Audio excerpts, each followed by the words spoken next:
Our next guest says Nvidia's print could be the most important earnings event of the year so far. Let's bring in Ben Reitzes of Melius Research.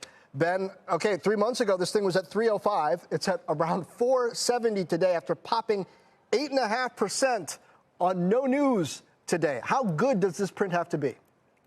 Well, there was a little news today, actually, John. At TSMC, there was some worries they were going to cut their forecast, and TSMC said that was a false, at least a falsehood, and that came out in Taiwan. I think that provided a little relief as well.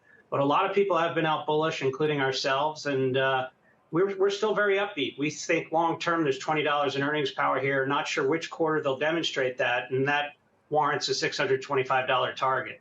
Okay, so kind of like a lack of bad news is good news in this case when it comes to Nvidia. But I mean, this move has been dramatic, and the move a quarter ago was based on really a huge guide. What was it, like $7 billion above what was expected? Does the guide have to be another upside surprise, or are we at a point of sort of equilibrium in expectations right now in Nvidia?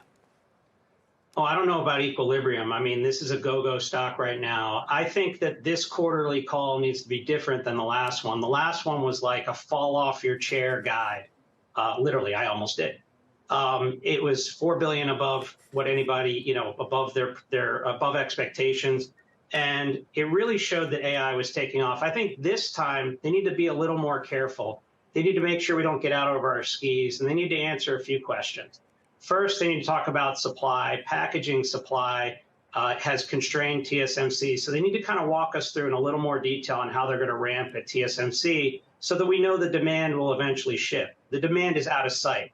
Second, they need to talk about China, because there's some concerns that China got pulled forward with panic buying before Biden does any more curbs. So we need to see how we're going to navigate China. And I think that needs to get into a little more detail so people don't get out over their skis. Ben? And yeah, go ahead. I worry that the demand, some of it, for these accelerators isn't real, in the sense that people are using these chips as currency almost, stockpiling them because they know they're in demand, and sort of using them as a form of value in and of themselves, not as chips, but I know everybody wants these.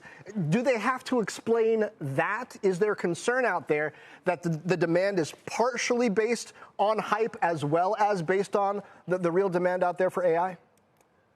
Yeah, I think that's a really good point, John.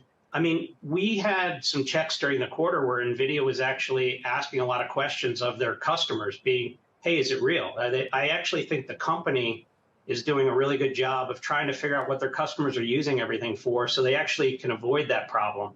Obviously, though, you can't control everything. So I do think they're going to need to talk about that, John, but I do think there is an effort at the company to make sure that they know what people are using the chips for so that there can be follow-through on demand. And not only that, so they could probably upsell more stuff as we go throughout the year.